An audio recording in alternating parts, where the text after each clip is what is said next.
Hello viewers, আমরা আজকে রক্তের পার্ট 2তে আলোচনা করব লোহিত রক্তকণিকার গঠন, কাজ এবং ধ্বংস। পার্ট 1-এ আলোচনা করেছিলাম রক্তের উপাদান এবং লোহিত রক্তকণিকার দুইটা জিনিস, একটা হচ্ছে লোহিত রক্তকণিকার উৎপত্তি এবং পরিমাণ। সো এখন আমরা গঠনটা আলোচনা করব লোহিত রক্তকণিকার। তো শুরুতেই লোহিত রক্তকণিকার আকার, লোহিত রক্তকণিকার আকার দুই ধরনের হইতে পারে। একটা হইতে পারে ধরো এরকম গোল, অ্যালপেনলিবে চকলেট খেনে অ্যালপেনলিবে চকলেটের মতো। আরেকটা হইতে পারে দ্বি অবতল, এটা দ্বি অবতল, উভয় পৃষ্ঠ থেকেই অবতল। তো এই অ্যালপেনলিবে অবস্থায় আমরা যদি দেখি সর্বোচ্চ তার যে ব্যাসটা হইতে পারে এটা হচ্ছে 7.3 মাইক্রোমিটার, আর তার পুরুত্ব হচ্ছে 2.3 মাইক্রোমিটার।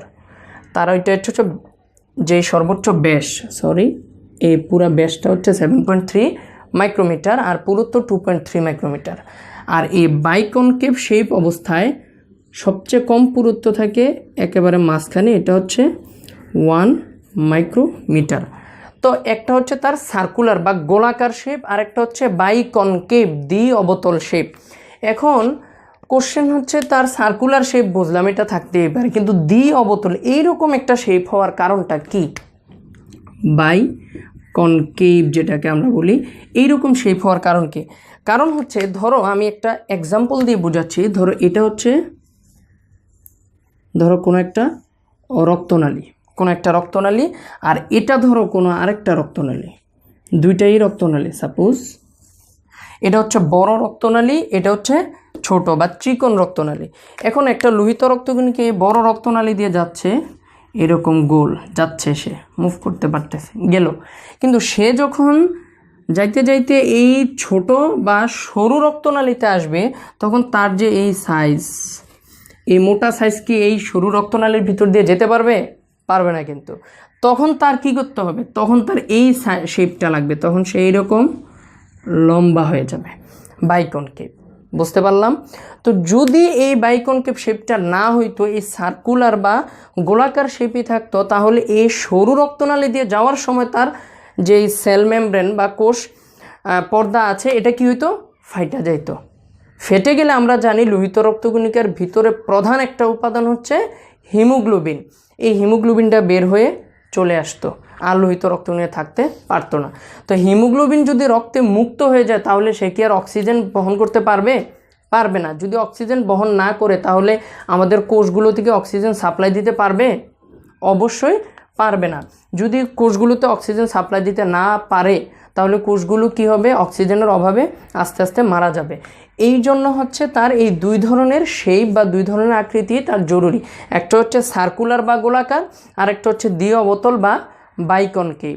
সার্কুলার বা গোলাকার অবস্থায় সে বড় বড় রক্তনালী দিয়ে চলতে পারে, কিন্তু এই বাইকনকেভ অবস্থায় সে সরু রক্তনালী দিয়ে যেতে হবে, নয়তো সে রক্তনালীর প্রাচীরের সাথে ধাক্কা খেয়ে তার যেই কোষ পর্দা আছে এটা ফেটে যাবে এবং হিমোগ্লোবিন বের হয়ে চলে আসবে। সে অক্সিজেন কোষে পাঠাতে পারবে না, তার মানে হাইপোক্সিয়া ডেভেলপ করে কোষগুলো মারা যাবে। তো এই হচ্ছে লোহিত রক্তকণিকার গঠন। আর বলছিলাম যে লোহিত রক্তকণিকার একটা প্রধান উপাদান যেটা, এটাকে আমরা বলি কি? হিমোগ্লোবিন। এই হিমোগ্লোবিন কি আমরা একটু আলোচনা করি। হিমোগ্লোবিন এটার দুইটা পার্ট, একটা হচ্ছে হিম আর একটা হচ্ছে গ্লোবিন। গ্লোবিন একটা প্রোটিন।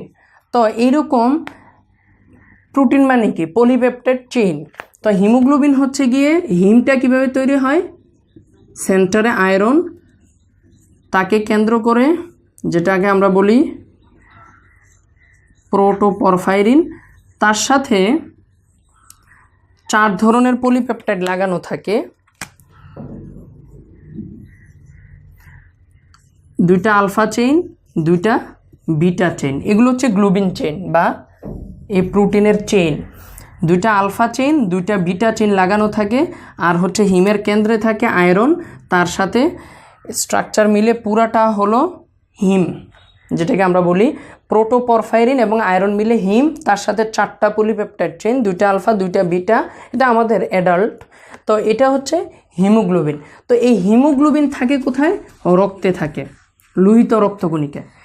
এখন যাদের দেখা গেছে যে লোহিত রক্তকণিকার ঘাটতি হয়েছে বা কম, ধরো কারোর একটা রোড ট্রাফিক অ্যাক্সিডেন্ট হলো, অ্যাক্সিডেন্টে অনেক রক্ত শরীর থেকে বের হয়ে গেল, তো অনেক রক্ত বের হলো, অনেক লোহিত রক্তকণিকা বের হয়ে গেল, তার সাথে সাথে অনেক হিমোগ্লোবিন বের হয়ে গেল, তাই না? তার মানে তার দেহে রক্ত শূন্যতা দেখা দিবে না। তো এটাকে আমরা একটা টার্ম বলি, এটাকে বলে এনিমিয়া।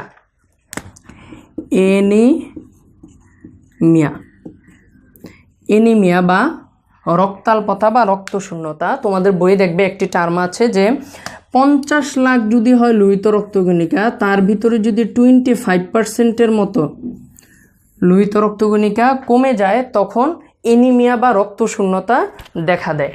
আর যদি এমন হয় যে 65 লাখের বেশি লোহিত রক্তকণিকা বেড়ে যায়, তাকে আমরা বলি পলিসাইথেমিয়া।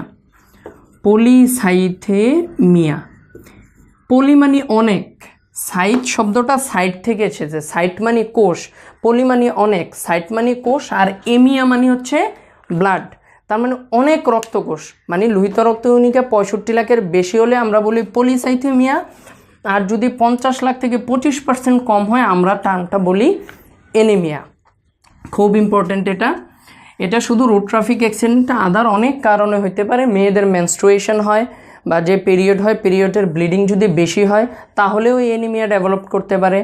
অথবা দেখা গেছে যদি কারোর খাদ্যনালীতে কোনো ইনফেকশন হয়ে যদি ব্লাড যায়, অথবা অনেকের পাইলস থাকতে পারে, পাইলসের রক্ত গেলে এনিমিয়া ডেভেলপ করতে পারে, তখন লোহিত রক্তকণিকা কমে যাবে।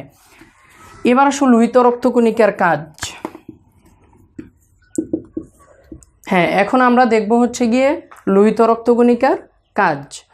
তো লোহিত রক্তকণিকার কাজ দেখার আগেই আমি কয়েকটা স্ট্রাকচার আঁকি। ধরো এটা হচ্ছে অ্যালভিউলাস ও রক্তনালী,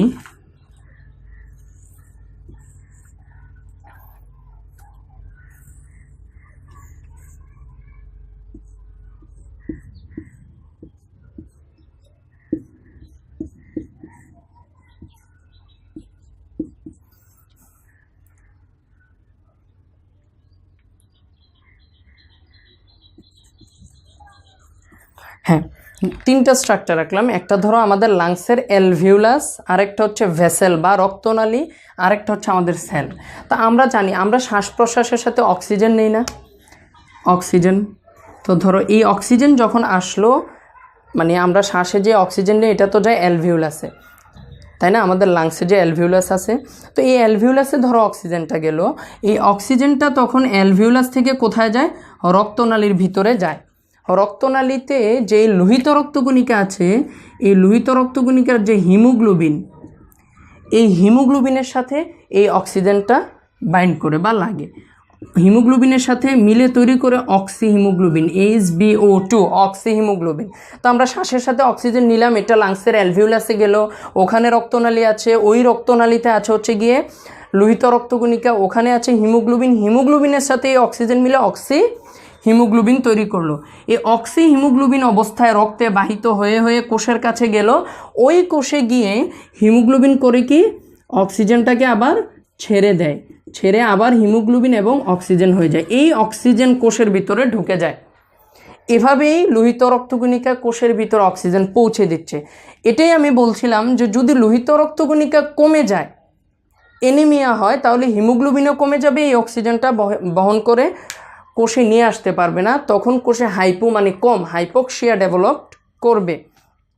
তো আমাদের দেখা যাচ্ছে অধিকাংশ পেশেন্টই বা অধিকাংশ রুগী হসপিটালে এই একটা কারণেই মারা যায়, হাইপোক্সিয়া হয়ে যায়, শকে চলে যায় পেশেন্ট। তারপরে আমরা আর যেই কিছু এক্সট্রা কাজ আছে লোহিত রক্ত, যেমন রক্তের সান্দ্রতা মেনটেন করা, তার একটা গুরুত্বপূর্ণ কাজ রক্তের সান্দ্রতা, এবং হচ্ছে এই হিমোগ্লোবিন, লোহিত রক্তকণিকার হিমোগ্লোবিন কিন্তু বাফার রূপে কাজ করে, আমাদের বডিতে অম্ল ক্ষারের সাম্যাবস্থা রক্ষা করে। তাহলে কি পেলাম? 1 নম্বরে অক্সিজেন বহন করা, আবার কোষ থেকে যে কার্বন ডাইঅক্সাইড উৎপন্ন, এই কার্বন ডাইঅক্সাইডও কোষ থেকে বহন করে লাংসের মাধ্যমে পরিবেশে আমরা পাঠাই দিই। তো এই কার্বন ডাইঅক্সাইড বহনেও কিন্তু হিমোগ্লোবিন হেল্প করে, তাহলে যেটা আমরা বলি কার্বক্সি হিমোগ্লোবিন। তো অক্সিজেন এবং কার্বন ডাইঅক্সাইড বহনে হেল্প করে, 2 রক্তের সান্দ্রতা মেনটেন করে, 3 নম্বরে হিমোগ্লোবিন বাফার হিসাবে কাজ করে। এই হচ্ছে লোহিত রক্তকণিকার কাজ। হ্যাঁ, এখন আলোচনা করব হচ্ছে লোহিত রক্তকণিকার ধ্বংস। মোটামুটি এই ভিডিওগুলো দেখে তোমরা মোটামুটি সৃজনশীলের পুরা সব লোহিত রক্তকণিকা রিলেটেড যা আছে আর কোনো প্রবলেম থাকবে না ইনশাল্লাহ 9, 10 এবং ইন্টার দুই ধরনের স্টুডেন্টের জন্যই। তো ধ্বংস কিভাবে ধ্বংস হয়? নর্মালি একটা লোহিত রক্তকণিকার জীবন হচ্ছে 120 দিন, 120 ডেজ। 120 দিন হচ্ছে একটা লোহিত রক্তকণিকার জীবন। তো 120 দিন অতিক্রান্ত হওয়ার পর 120 দিন অতিক্রান্ত হওয়ার পর আমরা বলেছিলাম যে আমাদের পরিণত অবস্থা মানে একটা বাচ্চা জন্ম নেওয়ার পর থেকে আগে যেই লিভার, স্প্লিন, যকৃত, প্লীহা লোহিত রক্তকণিকা তৈরি করতো তারা এখন লোহিত রক্তকণিকা ধ্বংসের জন্য লেগে থাকে। তো তাদেরকে বলা হয় RES। RES মানে কি? আরতে হচ্ছে রেটিকিউলো, ইতে হচ্ছে এন্ডোথেলিয়াল, এসতে হচ্ছে গিয়ে সিস্টেম। তাদেরকে বলে রেটিকুলো এন্ডোথেলিয়াল সিস্টেম। তারা লোহিত রক্তকণিকা ধ্বংসের জন্য দায়ী। কারা আছে এদের ভিতরে? লিভার, স্প্লিন, অলসো বোন মেরু। তারা লোহিত রক্তকণিকা ধ্বংসের জন্য দায়ী। তো যখন 120 দিন ক্রস হয়ে গেল, এই লোহিত রক্তকণিকাটাকে যখন লিভার, স্প্লিন, বোন মেরু দিয়ে পাস করে, তখনই কিন্তু তারা চিনে ফেলে যে হ্যাঁ এই বুড়া আসছে 120 দিন পরে, তার এখন মরার সময় হয়ে গেছে, তার এখন বেঁচে থাকলে হবে না।